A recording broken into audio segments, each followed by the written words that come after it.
este perfil de él y tener acceso además a material inédito, querido Danilo. Estamos además con el abogado de la familia Fernanda Maciel. Muchas gracias, Hola, Pedro Díaz, por acompañarnos. Así es, porque fueron en total más de 5 años los que pasaron desde que el cuerpo de Fernanda desaparece, ¿no es cierto? Y finalmente tenemos a una persona condenada. Cuando creemos que toda esta historia ya se acabó, cuando creemos que se puso a punto final, esto no es así. Existe la opción de que hoy día este juicio pueda ser anulado y es justamente lo que hoy día también queremos conversar con don Pedro Díaz en torno también a estos registros que hemos revisado en este reportaje completísimo que preparó David Aguayo, en donde se plantean, por ejemplo, las imágenes cuando él confesó parte del crimen, ¿no es cierto? Cuando también él realiza esta reconstitución de escena, que recordamos todo lo que se generó a las afueras de la casa, de esta bodega, pero qué había pasado al interior, ahora, después de 3 años, lo podemos ver, en donde él confiesa todo lo que hizo. Y también, don Pedro, este es un video que no lo pudimos ver en bruto, sabemos que duraba más de 1 hora, tiene que ser muy editado, producto del horario en el que estamos, pero es brutal la confesión de él. La pregunta que más nos importa en este momento: ¿se puede anular el juicio a Felipe Rojas? Buen día, don Pedro. Buenos días, muchas gracias. Buen día, Pedro. Lo primero, un gran saludo a la familia de Fernanda Paola, que me imagino que están viendo este reportaje, son los que más han sufrido, las víctimas. Y claro, bueno, es el derecho de la defensa. La defensa tiene la facultad de poder presentar un recurso de nulidad, y también la Corte, al revisar este recurso, de acuerdo a las peticiones que hace la defensa, puede anular el juicio, hacer un juicio nuevo, o definitivamente solo modificar la sentencia. Del estudio del recurso, ya nosotros no hicimos parte en la Corte, creemos que es un recurso dilatorio, creemos que es un recurso que lo único que necesita es ganar tiempo para poder de alguna forma ubicar al condenado en una cárcel que le acomode a él. Entonces, bajo esa perspectiva, nosotros ya no hicimos parte en la Corte pidiendo el rechazo del recurso. Porque él debería ya estar en algún centro penitenciario cumpliendo esta sentencia. Por eso yo creo que es tan valioso lo que mencionaban recién, también mandarle saludo cariñoso a una familia que ha sufrido lo indecible y que hoy cree, o también con justa razón, que a lo mejor esto puede revertirse porque se cuestiona todo. O sea, que a lo mejor no se probó como debía todas las acusaciones, o que finalmente, no sé, pues no va a estar en el penal que se le había asignado. ¿Por qué no está hoy en día cumpliendo? Entiendo que tiene familia en el sur, ¿no? Que podría cumplir condena ya en Illapel o en algún centro penitenciario. No, perdón, no Illapel, Imperial, perdón. Illapel está en el norte. Mira, en el sur, ¿no? Sí, lo que ocurre es lo siguiente, que cuando la sentencia se dicta, pasado 10 días, viene el cúmplase de la sentencia. ¿Ya? Bueno, dentro de esos 10 días... Exacto, ya ejecutoría la sentencia firme, digamos, pasa a ser reo rematado, pero dentro de estos 10 días se presentó el recurso de nulidad. Por esa razón vienen estos recuerdos de poder, a lo mejor, quizás hacer un nuevo juicio y todo, para la familia que todavía no quede firme esta sentencia. Pero bueno, estamos también en la Corte, vamos a hacer los alegatos pertinentes en la Corte para que la sentencia se confirme. Le damos la tranquilidad a la familia porque el tenor del recurso vemos que es dilatorio.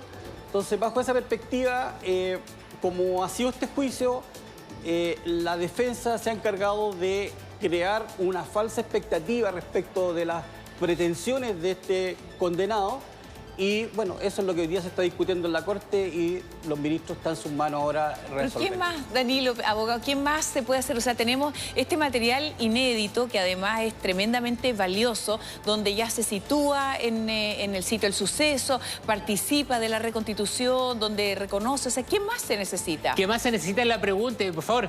Lo que estamos viendo acá es un registro que estuvo guardado por muchos años. Es un registro que tiene relación con la reconstitución de escena y que finalmente es cuando él cuenta todo lo que realizó en el momento en que le quita la vida a Fernanda Maciel. Los detalles son escabrosos, no se pueden comentar, como les decía, en este horario, pero uno cuando tiene acceso a escuchar el material en bruto de este registro, realmente se sorprende de la crueldad con que pudo haber actuado esta persona. Y lo que más sorprende ahora, y es lo que a mí por lo menos me llama la atención, es el tono de voz con el que él habla habla en la reconstrucción de escena. Es un tono donde él se muestra como una persona arrepentida, como una persona indefensa, como una persona que casi no tiene culpabilidad en lo que hace. Y es justamente lo que también está planteando en los análisis que se hacen psicológicos en torno a su personalidad. Por eso hablamos de la mente de un criminal, la mente de un asesino. Justamente por todo esto es que este material es tan valioso hoy día también revisarlo después de tanto tiempo que ha transcurrido. Tenemos preparadas algunas gráficas también, señor director, por favor, si las podemos poner en pantalla. Pero mira, Danilo, o sea, qué más gráfico también que claro, esa imagen, o sea, en el sitio del suceso, trasladando a Fernanda, o sea, es brutal, ¿no? Absolutamente. ¿Qué estamos viendo ahí? Porque aquí finalmente se hace, don Pedro, una coreografía, por decirlo así, de cómo habrían ocurrido los hechos en febrero del año 2018, cuando él pasa por todos los rincones de esta bodega, no solo donde comete el crimen, sino que también donde finalmente esconde el cuerpo de Fernanda. Este material ustedes lo tuvieron desde un comienzo, digamos, es lo más cercano que hubo una confesión de él hasta el juicio. Bueno, en el juicio tampoco declaró. Mira, yo respecto a este video no puedo comentar mucho por si hay un juicio nuevo, pero sí, yo participé de esta diligencia y una vez que se realizó esta diligencia tuve que enfrentar a la familia para comentar lo sucedido al interior de este recinto, pero también recordemos que es lo sucedido al interior del recinto de acuerdo a la versión del condenado. O sea, aquí hay ciertas cosas que él no ha comentado, que no ha dicho, pero es una declaración acomoditicia, como de alguna forma lo dice el fallo, pero en sí el video no me puedo referir porque si hay nulidad, esto se tiene que repetir. Claro. Y hay que referirse a esta evidencia en el juicio nuevamente, pero ustedes tienen las imágenes y las están mostrando.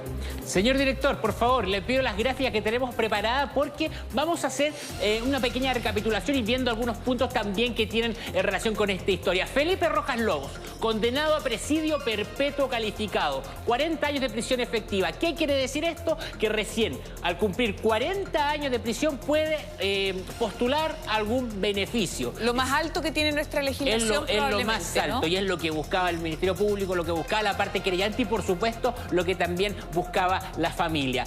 Los delitos por lo que fue condenado: homicidio, violación y aborto. No necesita mayor explicación lo que estamos viendo. Los delitos deben ser de los más gravosos que existen hoy día en la historia judicial, y esta historia también, digamos, los detalles que aquí existen son, como le decíamos, escabrosos, y realmente en ese sentido es que uno se encuentra con una historia que tiene todos los antecedentes para mostrar lo que fueron malas investigaciones, lo que hizo un proceso dilatarse en demasía. Estamos hablando de más de 5 años, desde el extravío de una persona hasta que finalmente la justicia dictamina. Señor director, próxima lámina, por favor, porque aquí entramos a elementos claves en esta historia. Felipe Rojas y Fernanda Maciel se vuelven cercanos en el año 2011. Esto es un cálculo que hacemos con datos que nos proporciona Paola, la madre, que nos dice que ellos son cercanos más o menos cuando Paola tiene 14 años. De ahí en más, pensemos, 14 años, es decir, estamos hablando de dos adolescentes que se hacen cercanos, que se hacen amigos. Porque viven cerca. Viven en la casa al Claro. lado, justamente. Entonces tú eres amigo de tu vecino, De los vecinos. finalmente esa es la cercanía que se genera. El crimen de Fernanda ocurre en febrero del año 2018. Recordaremos todos la cámara de seguridad que la muestra a ella salir desde su casa en Puntiagudo con Yaima con un destino desconocido. Con el correr de la investigación nos enteramos que su destino era la bodega, es decir, su destino era a 80 metros de su casa. Un paréntesis, Danilo, perdón. Esto explica también que la mamá en algún momento diga algo como ¿cómo hiciste eso? Porque además todos los crímenes son horribles, pero en este caso se trataba de alguien que conocía, de una amiga. Se lo dijo, la Fernanda era tu amiga. Era tu amiga. Se lo pasó a decir al lado cuando después que declaró en el juicio, al momento que ella pasa al sector del público, pasa al lado donde está Felipe Rojas y le dice, la Fernanda era tu amiga. Claro, no es un asalto, que también es todo tremendo, pero en este caso era alguien que conocía y que conocía muy bien. Absolutamente, confianza generada, ganadas, y también habían relaciones familiares de por medio. Estamos hablando de barrios donde tú conoces a tu familia, donde tú conoces a tu vecino. Ahora, en concreto, y a la familia. A ver, yo cada vez menos entiendo a la justicia, con mucho respeto de la propia justicia. y con mucho respeto a los jueces y de la propia vocera Ángela Vivanco, pero cada vez la entiendo menos. La pregunta es la siguiente. ¿Existe desde el sentido común, no sé si del sentido jurídico, pero con los antecedentes que tú conoces a través de investigación periodística y con lo que nos puede aportar aquí el entrevistado, la opción de hacer un ejercicio de repetir el juicio después de todos los errores que se cometieron, después de lo que costó llegar a la verdad, de la tortura que significó para esa familia llegar a la verdad de una persona que además estuvo siempre codo a codo con ellos? O sea, ¿hay espacio para repetir el juicio sobre una culpabilidad que parece irrefutable? Contéstenmelo a la vuelta de la pausa. Danilo, abogado, nos fuimos a la pausa con una pregunta de José. ¿Se puede efectivamente anular todo este juicio, este caso que ha sido tan difícil? La justicia tarde, yo creo que no es justicia, tiene que ser oportuna, llegar en el momento en que la familia lo estaba requiriendo y además con la conmoción que ha creado en el país un caso tan tremendo como este. ¿Efectivamente podría repetirse, Danilo? A ver, yo creo que igual aquí al abogado hay que preguntarle en torno a esto, porque la opción está, digamos, si se acoge este recurso, el juicio se puede repetir. Pero finalmente si repetimos el juicio, nos vamos a enfrentar ante las mismas pruebas, ante los mismos testimonios, ante los mismos videos. Vamos a ver todo esto que vimos durante casi 30 jornadas nuevamente, abogado. Mira, es importante referirse a esto porque ya ha pasado. El caso de Antonio Barra se anuló el juicio y se está haciendo nuevamente. Recordemos el caso Antonio Barra, ¿no es cierto? Exacto. Sí, donde nuevamente la familia enfrenta el dolor de repetir el juicio. Ese es el punto. Nosotros tenemos una justicia garantista. ¿Qué significa esto? Que todas las normas están para proteger al delincuente. Entonces, yo, aprovechando esta pregunta, hago un llamado a los constituyentes que en la Constitución quede registrado la posibilidad de que el fisco se haga cargo de las víctimas, con abogados, con apoyo y todo, porque las víctimas son las que están hoy día en el aire. Y nuevamente nos podemos ver enfrentados a este nuevo juicio, como tú bien lo dices, porque en definitiva fueron más de 30 días de jornada en donde se escucharon peritos, esta misma reconstitución, muchos testigos, y nuevamente la familia debería enfrentar primero la declaración y después de nuevo estar escuchando a todos estos testigos que parece que pasaron. ¿Pero por qué? Porque tenemos una justicia garantista. Sí está bien que los jueces, como en el caso de Antonio Barra, no deben emitir opiniones antes de dictar sentencia. En este caso no ha sido así, fueron muy cuidadosos. Entonces, bajo esa perspectiva sí se podría eventualmente hacer un nuevo juicio. Pero el tenor del recurso no da para un nuevo juicio. El tenor del recurso va apuntando a ciertas atenuantes que no fueron consideradas para poder lograr lo que la defensa quiere, que a veces es distinto de lo que los jueces ven. Entonces, bajo esa perspectiva, yo lo veo muy difícil que se repita el juicio. Quizás la sentencia podría ser modificada, pero también los antecedentes no permiten eso.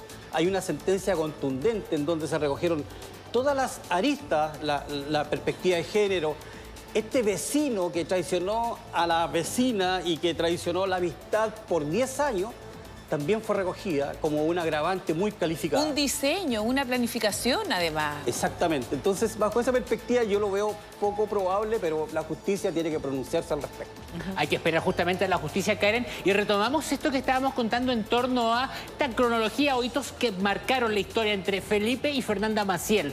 Decíamos, el crimen de Fernanda ocurre en el año 2018, en febrero. Es ahí cuando ella va a la bodega, donde él era el quien cuidaba este sector y se va en algo de confianza, en una junta de amigos, finalmente a juntarse con alguien de confianza y termina siendo asesinada de la forma más brutal, en donde finalmente hoy día lo tiene condenado por estos delitos que mencionamos hace unos momentos. ¿Qué viene después? Y es que donde comienza, y es también lo que podemos ir reconstruyendo en torno a conocer en esta reconstitución de escena. ¿Qué es lo que vino después? Es el ocultamiento del cuerpo. Es ahí en donde él, en la reconstitución de escena, dice, en un momento ya no supe qué hacer. En un momento Pensé en pedir ayuda, pensé en decirle a alguien, pero finalmente terminé ocultando el cuerpo. Y eso también se ve graficado. Y señor director, le quiero por favor pedir una cuña que tenemos ahí preparada para que la escuchemos, porque avala justamente este punto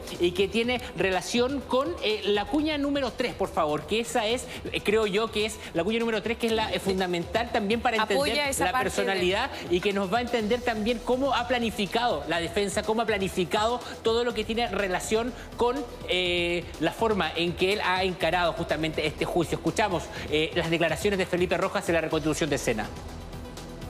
Al dar los pasos hacia atrás, se nos enredaron los pies. Antes de caer sentí los dedos de la Fernanda en la nuca. Sentí que me rasguñaba la nuca. Y...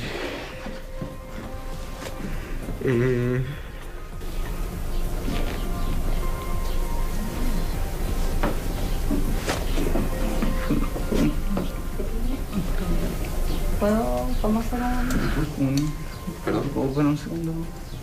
¿Puedo ponerme? Sí, no hay problema. Parte de lo que él ha presentado en su defensa, y esto también usted lo tiene muy en claro, un tono de voz de cierta manera hasta angelical, suave, indefenso, en donde está contando lo que pasó, pero se quiebra, pide parar un segundo. Es parte también de lo que han hecho, es parte de lo que han hecho durante todo el juicio. Sí, ¿Qué le dice a usted eso? Mató a una mujer embarazada y la enterró. Ay, qué penita me da en el corazón. Y alguien que tiene esa falta de empatía con el dolor de otra persona, de su amiga. ¿Qué le dice a usted esa frase? Él tuvo 1 año y medio. No le creemos. No le creo nada. No le creemos nada. 2 años, por decirlo de esa forma, porque 1 año y medio para poder detenerlo, 2 años para poder planificar esta reconstitución. Quiere decir que cada palabra que hay ahí y cada acción que él realiza es planificada. Perdón, pero 3 años, porque fue en diciembre, a finales del 2020. 3 años. 3 años. Entonces, ¿qué es lo que ocurre? Que tuvo visitas de psicólogos, 2 psicólogos, tuvo visitas de un perito que participó 33 veces, lo visitó. Entonces fue tan planificada esta reconstitución que vemos esto. Llega el minuto donde se quiebra, llega el minuto donde habla suave, en ningún momento muestra arrepentimiento por su amiga. Entonces tenemos un sujeto que, como lo describieron los peritos, las personas que son profesionales, es un psicópata perverso. Planificó antes de que ella fuera a la bodega esto, él lo dice. Esa es parte de sus características. ¿Qué características tiene la psicopatía perversa? ¿Es la falta de empatía probablemente lo que más está presente como rasgo? No manifiesta dolor, no manifiesta empatía, es un sujeto que aparentemente es fiable con las personas que conversa. Yo creo que aquí hay muchas personas que pudieran ser víctimas de este sujeto. Él declara, y yo lo dije en la audiencia final, que entró una chica de Tinder antes de que Fernanda entrara a la bodega. No sabemos quién es, no sabemos si está ahí o no. Porque la personalidad que tiene este sujeto, perfectamente podemos tener más víctimas ahí. Pero bueno, ve un peligro, es el problema de un peligro para la sociedad que dura acá. Evidentemente es un peligro. Este sujeto no puede salir en libertad, no puede estar en la calle, es un peligro para todas las mujeres que tengan una vinculación con él. Hubo 2 o 3 personas que lo denunciaron por la actitud. Incluso este sujeto a su propio hermano lo amenazó de muerte al interior de su propia familia, en la misma casa. Claro. Entonces es un ciudadano que al interior de donde él se encuentre, al interior de su casa, al interior de la bodega, tiene una personalidad perversa. ¿Y qué lo lleva a materializar este impulso de odio, de ensañamiento con Fernanda? Yo creo que, o sea, aquí hay un algo tinte sexual quizás con ella, pero además no sabemos qué le pudo haber ocurrido cuando niño. Tampoco se ventiló. Solo hay una oficial de carabineros que señala que él tuvo un tema complicado y todo, que fue abusado, pero más allá de eso no se exploró eso. Nada justifica, claro. Exacto. Nada justifica eso. Menos con su amiga y con su vecino. Nada. Bueno, la abogada dice, yo sé cuál fue el móvil, pero no me puedo referir al tema porque es algo entre mi cliente y yo. Señor director, ¿le puedo pedir la gráfica 3, por favor? Porque esta es una enumeración de hechos que nos explican en torno a la personalidad de Felipe Rojas. Son hitos, son elementos, capítulos que él vivió en donde uno puede decir derechamente, aquí estamos con una persona que algo anda mal. El abrazo a Luis Petersen, y lo tenemos apoyado justamente en las imágenes que están aquí al costado. Esto es cuando lleva pocos días desaparecida Fernanda. ¿Qué pasa en este abrazo? En este especie de beso en la mejilla, abrazo que le da. Con el tiempo se supo qué fue lo que le dijo a Luis, que estaba buscando a la madre de su hijo que estaba desaparecida. ¿Qué le dijo? Que las cámaras se vayan de acá. Esto no es un circo. El asesino de Fernanda, que la había matado hace 5 días, hace una semana, le dice a la persona que buscaba, a su esposa, a su novia, a la madre de su hijo, esto no es un circo, que se vayan las cámaras. Aconsejaba justamente a la víctima. Y quiero seguir avanzando. Consolaba. Consolaba y aconsejaba. Claro, como que él era... El abrazo es tremenda esa imagen. Es un abrazo que uno, de verdad, es una escena de una película. O sea, el asesino. Esa imagen es de 2 días después que había asesinado a Mira la Fernanda frialdad. y la había enterrado recién. La frialdad. 2 días. Eso te demuestra quién es. Eso te demuestra justamente quién es y quién también se ve avalado por este otro hecho que mencionaba acá Pedro Díaz, la pelea con su hermano en una cena de Año Nuevo, donde finalmente lo termina amenazando de muerte. Lo amenaza con un, decían que era una especie de estoque, pero era un acta de una bandera. Imagínense esta escena en una casa. Bueno, esto vivía Felipe Rojas, digamos, esto lo protagonizó quien hoy día está siendo condenado y a quien le quieren anular el juicio. Nunca se olvide de eso. Esa es su vida. Esa es su vida. ¿Qué es esto? Pipa Slow. Este es el nombre que él ocupaba en redes sociales, en donde él se mostraba como un artista. Hacía malabarismo, tocaba el charango, se mostraba como un artista y tenía esta vida que uno decía, qué interesante la vida de Felipe Rojas. Más interesante fue cuando nos empezamos a enterar de todo lo que se escondía detrás de esto. El bodeguero y sus burros. Cuando los medios comenzaron a hablar que había supuestamente un bodeguero, la persona a cargo de una bodega, estaba detrás de la muerte de Fernanda, él comenzó a decirle a sus amigos, lo molestaban a él porque él estaba a cargo de la bodega, sí, yo era el bodeguero. Y le cantaban la canción El Bodeguero y él bailaba. Incluso dijo, en tono de broma, yo la cociné, bromeando con la situación, en algo que nada tuvo que ver con la realidad, por supuesto, pero... Bueno, son rasgos de su personalidad. Era rasgo de su personalidad y eso es textual, como él la mencionaba. Y en la siguiente lámina podemos también apreciar los otros hitos que también marcan todo esto. Violencia intrafamiliar.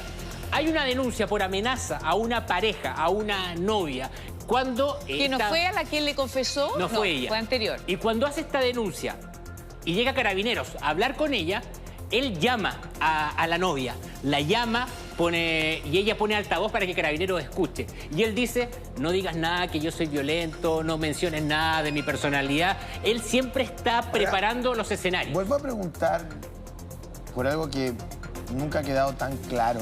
No sé si porque no se puede revelar a los medios de comunicación y sea así, bueno, está bien, lo respetamos, pero yo todavía no entiendo bien el motor del crimen. ¿El motivo, el móvil? El móvil. Yo creo que tampoco nadie lo tiene claro absolutamente. O sea, es como la pregunta de este caso. Pero la abogada dice, parece, según lo que decía Danilo recién, que ella sabe. Una relación bien rara también, porque ella en algún momento deja de ser la abogada, después vuelve, no sé, no entendí bien ahí, pero ella dice que sabe que por la confianza con su cliente no puede mencionarlo, pero que él le habría confesado a ella, eso es, ¿no? Sí, mira, él le explica que se le aceleró el corazón, que no supo qué hacer en un momento, que cuando vio que ella se iba, la tomó y la atacó, y de ahí en más comenzó una seguidilla de hechos que terminaron armando la historia. ¿Pero por qué? Esa es la pregunta. Yo creo que esa es una pregunta que va a estar presente en el aire por mucho tiempo. Muchas gracias, Danilo. Muchas gracias. Gracias, porque vamos a estar atentos, ¿ah? Como medio de comunicación ahí también tenemos una responsabilidad y reiteramos el saludo cariñoso a la familia de Fernanda. Muy importante. Muchas gracias y siempre el saludo a las víctimas porque son las que más sufren y las que se pueden enfrentar nuevamente en juicio. Y a la señora Correa que la ha pasado tan mala. Sí. Muchas gracias. Gracias, Danilo, bien, también. Pues, nos vamos a la pausa. Ya viene un interesante tema también, no se vayan.